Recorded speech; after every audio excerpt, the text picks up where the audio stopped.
O convidado de hoje é conhecido pelas obras que já escreveu. Segundo suas próprias contas, são 42 em diversas linguagens. Destas, muitas foram premiadas, algumas traduzidas. Mas não é só isso. Ele tem um currículo para lá de eclético. É formado em farmácia e bioquímica, direito e letras e literatura. É professor universitário. Fique aí, já já eu apresento o nosso convidado.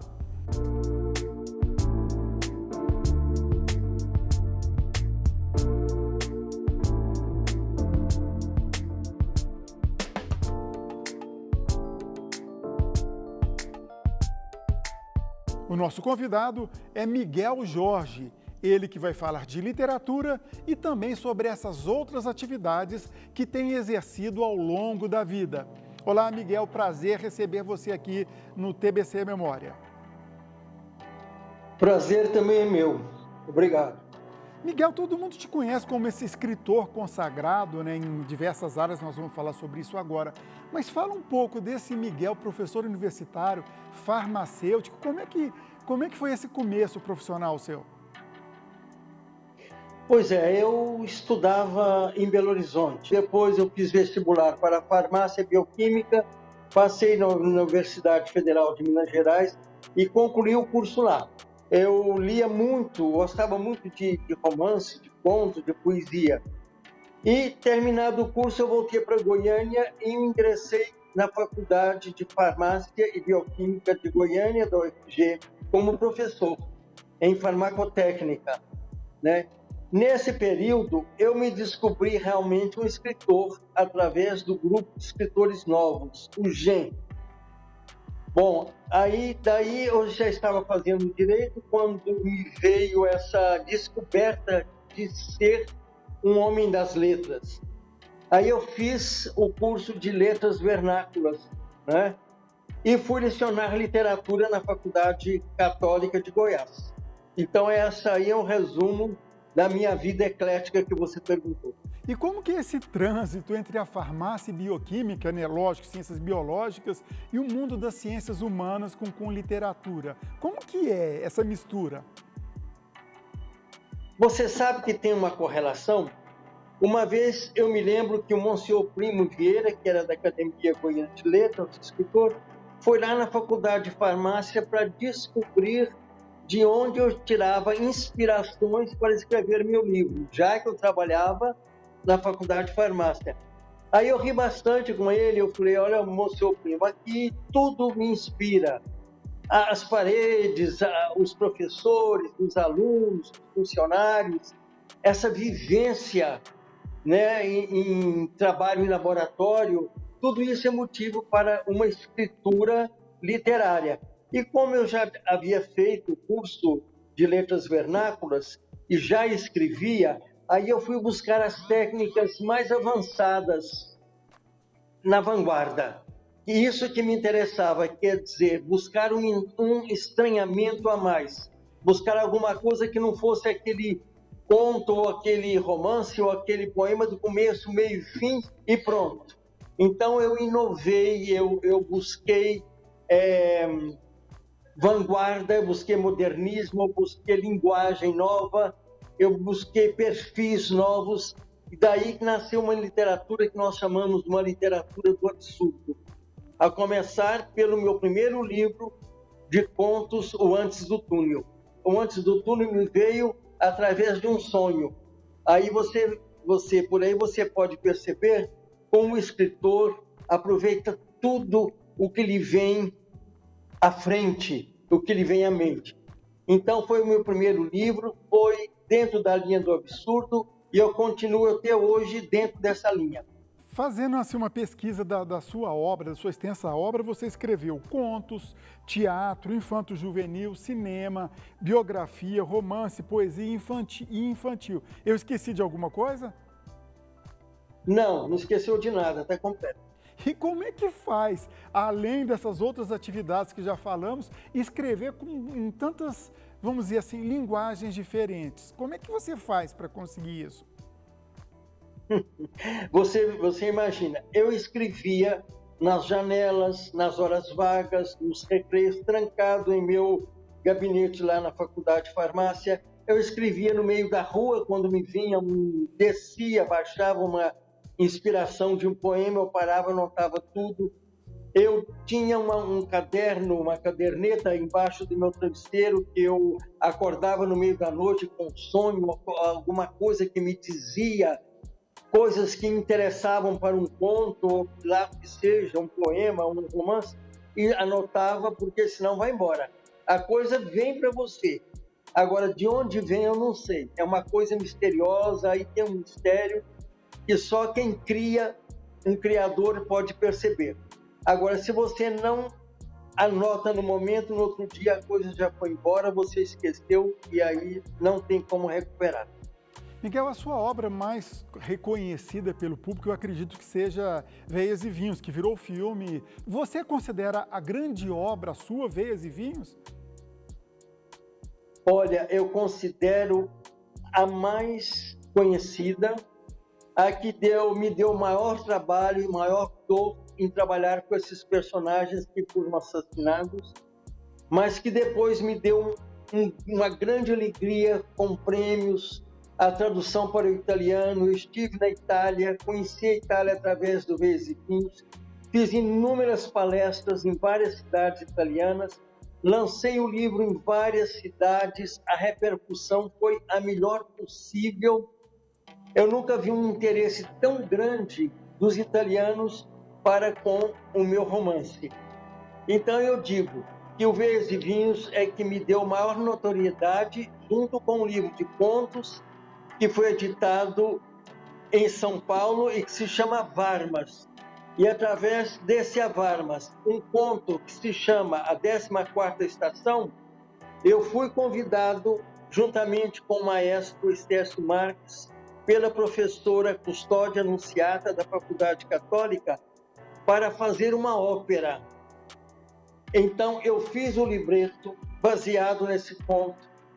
O maestro Estécio Marques colocou a música e nós estreamos essa ópera, que é a primeira ópera genuinamente goiânia, no estado de Goiás, no dia 1º e dia 2 de dezembro de 1919, no Teatro Goiânia. Miguel, me permita voltar para o Veias e Vinhos. Virou filme, né, do grande cineasta brasileiro João Batista de Andrade. E teve você também como roteirista. Não, eu me rendo, capitão. Eu me rendo. Pois bem, fala um pouco dessa parceria com o João Batista de Andrade. Olha, o João Batista de Andrade, que eu não conhecia, ele leu o livro lá em São Paulo, veio para Goiânia, veio aqui em minha casa me procurar, dizendo que queria fazer o filme baseado no meu livro Veias e Vinhos, mas queria que eu fizesse o primeiro roteiro. Eu aceitei essa parceria. Fiz o roteiro, apresentei a ele. Claro que ele fez as modificações, colocou a visão dele, né? Que foi uma visão pré-ditadura militar de 64, aquele clima, não é? Ele criou um cenário próprio, um lugar próprio, e ali ele filmou e eu estive com ele nas filmagens do Veias e Vinhos, discutindo as cenas com ele, dando opiniões. Eu conheci todo o elenco maravilhoso que compôs esse filme de uma maneira assim, primeira grandeza.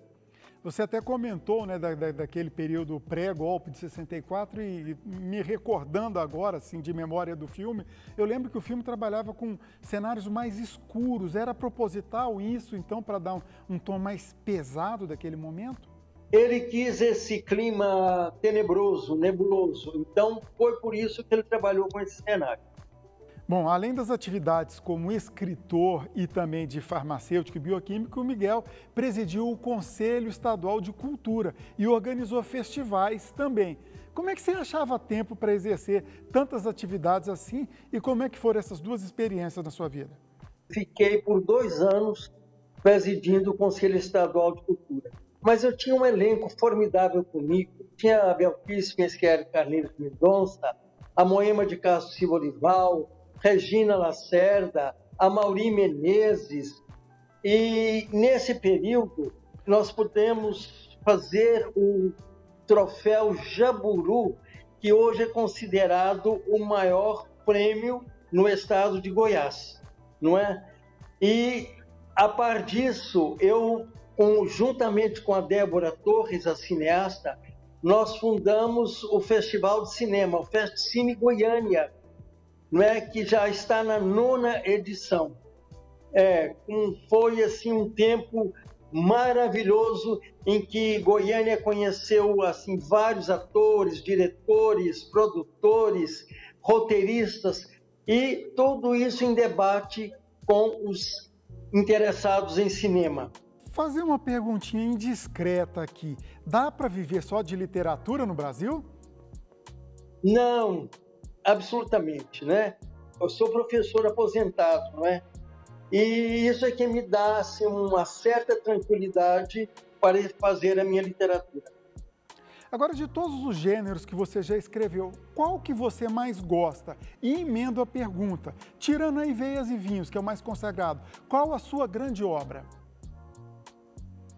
Olha, eu gosto muito de escrever romances, né? Me fascina o trabalho com vários personagens e com idas e vindas no tempo, quebras e enredo assim que tenha um certo estranhamento, não é uma coisa linear que eu não faço, e uma linguagem bem moderna.